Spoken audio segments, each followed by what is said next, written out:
Well, Kent State's spring football game did little to clarify who's going to be the starting quarterback on day one. Both sophomore Giorgio Morgan and senior Anthony Magazoo did little to prove that they can replace All-MAC quarterback Julian Edelman. So after lots of compromising, the fire department's union thought they had an agreement they could get passed, but City Council disagreed, voting against it 10-1. After countless workouts, to go with countless hours of preparation both on and off the field, Gus now faces one of the most difficult challenges of his career, waiting. So it seems pretty simple, right?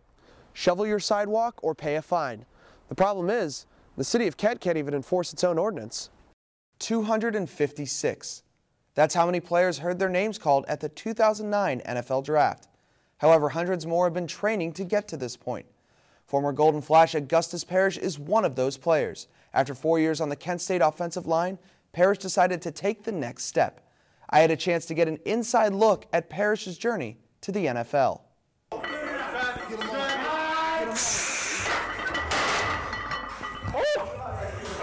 Augustus Parrish has been training for this moment his entire life. He began watching his older brother Justin and dreamed of playing football with him. That dream became a reality when he followed him to Kent State. It was great, because he got to see me in a practice atmosphere as well as the game atmosphere. I got to see the same as him, and at times we fed off each other, because we always wanted to be the better brother. While at Kent State, Parrish started 3 straight seasons at offensive tackle, earning All-MAC honors twice. But what impressed head coach Doug Martin the most was his growth as a leader. Get it up. He developed into a kid that really hardly ever said a word into one of our best leaders the last 2 years. And Gus really stepped up and was phenomenal this past season. After his phenomenal senior season, Parrish turned his attention to the NFL. He has been through countless workouts, tryouts, and even an all-star game, all leading up to one event, the NFL Draft. Wherever I go, I'm still going to have to go out there and prove myself, so I'm anxious for it to get here. So after countless workouts, to go with countless hours of preparation both on and off the field, Gus now faces one of the most difficult challenges of his career, waiting. Waiting. Through all 256 picks, Parrish never heard his name called. But disappointment turned to excitement when the New Orleans Saints offered him a free agent contract. Though it didn't happen the way I had anticipated it to, nonetheless it happened, and I still have an opportunity to go out and make an NFL roster. Now Parrish has to prove his doubters wrong. Parrish isn't the first Golden Flash to sign as a free agent. Antonio Gates, James Harrison, and Josh Cribbs all went undrafted in the NFL, and all 3 have started in the Pro Bowl. For TV2 Sports, I'm Aaron Martin. The economy has put the city of Elyria in a tough spot, forcing cuts across the board.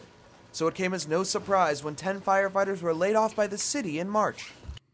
But instead of letting their co-workers become unemployed, the firefighters union negotiated a deal with the mayor. They had given back some bonuses and extra incentive pay that we had to the tune of around $250,000. Our guys were willing to go ahead and give that up if we could save these layoffs. So after lots of compromising, the fire department's union thought they had an agreement they could get passed. But City Council disagreed, voting against it 10-1. Elyria Mayor William Grace negotiated the original contract with the union, but said one clause ultimately killed it. The provision that council ultimately rejected was committing to no layoffs further within the fire department. Given the declining revenues that we're still experiencing, we believe it's too difficult to be able to honor that commitment of no layoffs. That means pink slips for firefighters like Jeremy Lombardo. He got his today. He was hired just 5 months ago. When we got hired in, we were told, it was in lieu of the levy they had to pass, and if the levy passed, our jobs were secured. Well, the levy passed, and then now we're getting laid off. To add insult to injury, the city of Lorain just came to an agreement with its firefighters to prevent layoffs. It seems kind of ironic that only a couple miles away, it's they're toting them as the heroes there, and that somehow we're back in getting layoff notices again.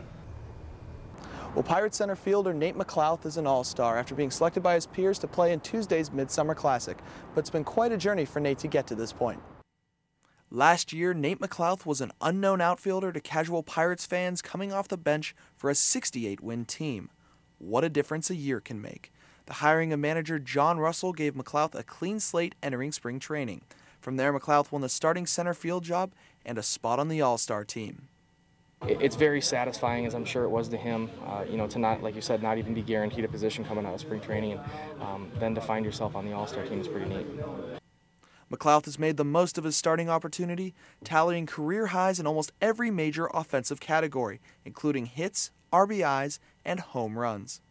I said it's very easy to cheer for him. He's a guy that all along, everything that he's done, he's been very humble about it. He's gone out there every day. He's been beat up some of those days, but you go out anyway, and earned a lot of respect from, the teammates, especially me, about the way he's played. And McLouth leads a powerful lineup looking for its first winning season since 1992.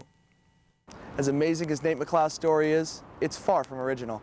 Just 2 seasons ago, an unknown Pirates infielder went on to crack the starting lineup, make the All-Star team, and eventually win the NL batting title. His name, Freddie Sanchez.